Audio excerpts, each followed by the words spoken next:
Welcome back to the Diamond K Show here on radioonfire.com. Thank you for joining me. I'm going to dive right in because last night was the CNN Democratic debate, and we got round one. Round one in the books. And so we had 10 of the, I guess, the 10 of the finest people Democrats can find to run for president. I say 10 of the finest because, I mean, this is who we got. So, you know, you must deal with what you have. And that's what we have. So, as I said, CNN hosting the second Democratic debate. Last night was round one, night one. And I want to talk about some of the winners and losers from that debate. We had the liberal wing going against the moderate wing. And who are the liberals? Bernie Sanders, Elizabeth Warren, liberals. The moderates were middle of the road people. People that say, hey, come on, we don't want to rock the boat, you know, those kind of people. And this was the last chance for the lesser known moderates to get their message out there because, quite frankly, many of them, this is the last time you're going to see them on the national stage as it relates to the 2020 election. That's just facts right there. Those are facts. Of course, your man Diamond K in here, radioonfire.com, broadcasting from the Radio on Fire studios here in Baltimore, Maryland. So the leading progressive candidates, Bernie Sanders, Elizabeth Warren, both of them were winners. They both had very fine showings. And it was an interesting thing that they did. I don't know whether they talked about this ahead of time, but they didn't go at each other. It was kind of like they were back to back swinging on everybody else because they were aligned pretty much with what they believe and what they're striving for. CNN tried to be slick. I said it. CNN tried to be slick. Why is that? CNN, I'm not going to fault them for this, but they tried to be slick. Here's how they tried to be slick. They put Elizabeth Warren and Bernie Sanders right next to each other. Why did they do that? They did that because they thought that the two were going to be arguing with each other. But it didn't happen that way. So I'm going to predict that tonight they're going to try to put Kamala Harris and Joe Biden beside each other so they can argue easier.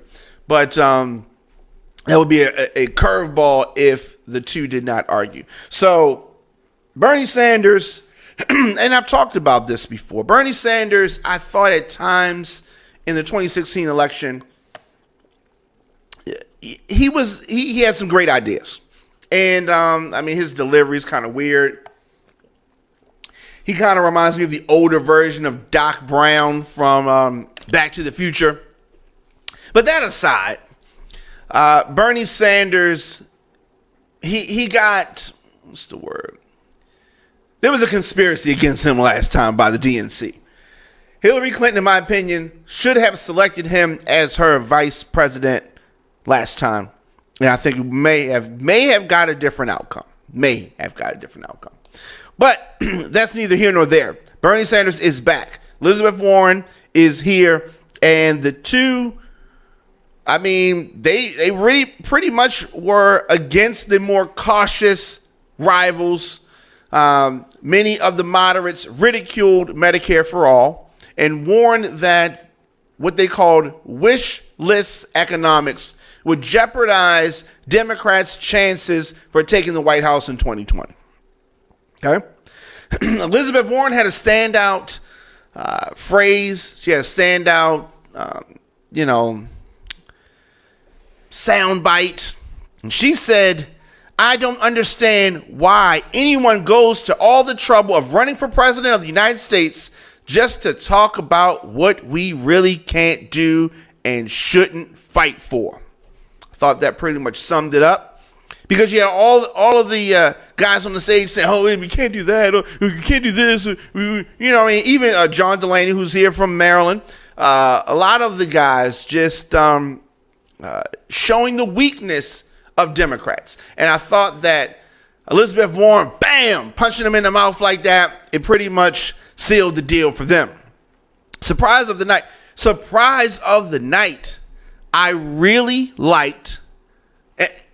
I can't even believe that I'm going to even say this, because I talked about her something bad last time. I did. I talked about Marianne Williamson something bad last time.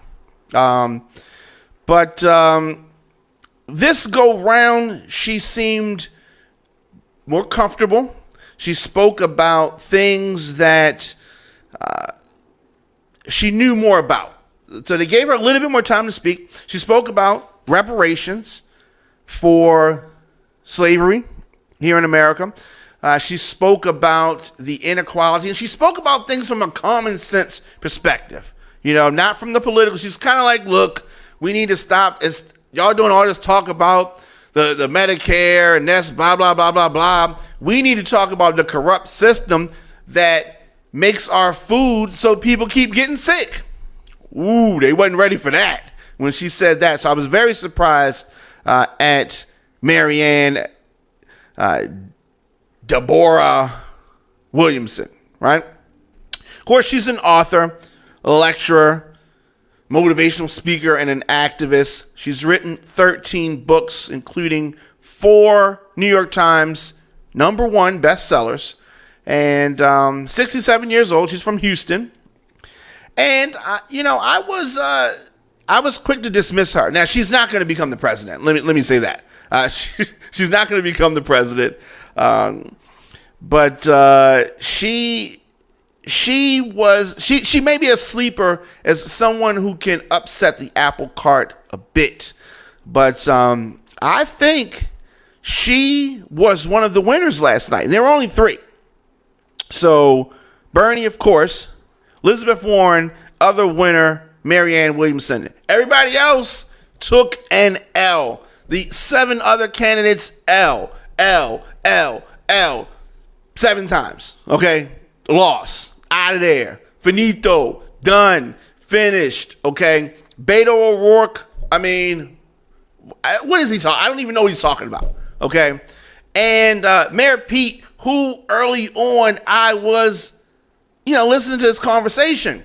But I thought that Mayor Pete, doomed. He's doomed for failure. And it's not because of anything except for him. The more light that you shine on him, the more it exposes that he is just not ready for this. He's not ready. Some of the other people, Bullock, this was Bullock's chance and all of that kind of stuff to shine on a big stage. And I didn't think that he shined at all. Interestingly, Google Trends show that Williamson she was the most searched candidate last night. Very interesting. Twitter, she owned Twitter. She was trending on Twitter. Now, she's kind of on some love, psychedelic. She reminds me of somebody from the 60s, kind of like, ooh, I love everybody. The world needs more love, groovy. She's kind of like that, the older version of her.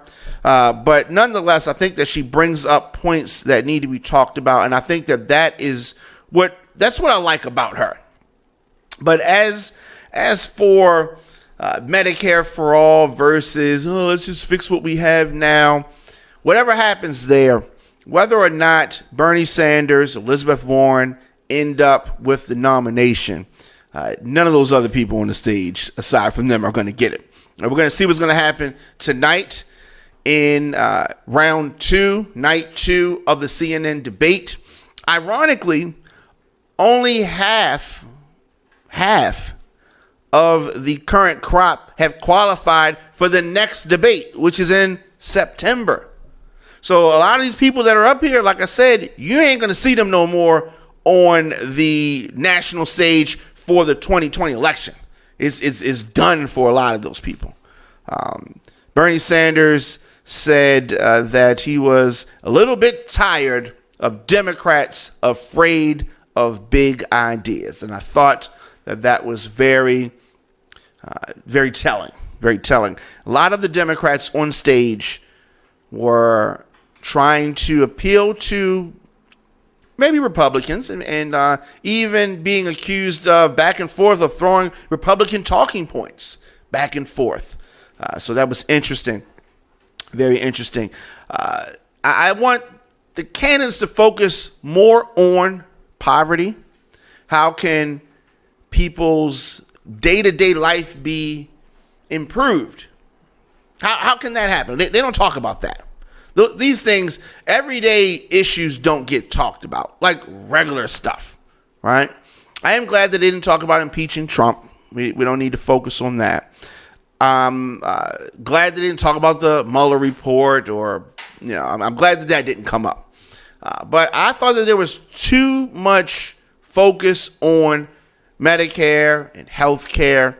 There's so many other, those are very important issues, but there's so many other issues. A lot of people are shook of Donald Trump and what he represents and what he is bringing out of the underbelly of the country.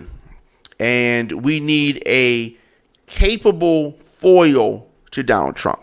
Now, here's the thing about it. The capable foil to Donald Trump is not going to come off as a perfect candidate. We just need somebody who can beat Donald Trump. So that may get us somebody spooky like Marianne Williamson, or that may get us somebody that looks and sounds like Bernie Sanders or Elizabeth Warren. I don't know. But Trump is a unique beast, and we need a equally unique candidate to dethrone him. Now, whether he got to the office fairly or with help, that doesn't even matter at this point. We just need to get his ass up out of there. Now, let me know your thoughts in the comment section, Instagram, Facebook, Twitter, at The Dom and Kate Show, at Radio on Fire. Of course, you can become a premium subscriber to Radio on Fire. RadioOnFire.com/join is where you go. I'll be back tomorrow talking about the winners and losers of night 2 of the CNN debate. This one very easy. As I said, there were only 3 winners. There were 7 losers.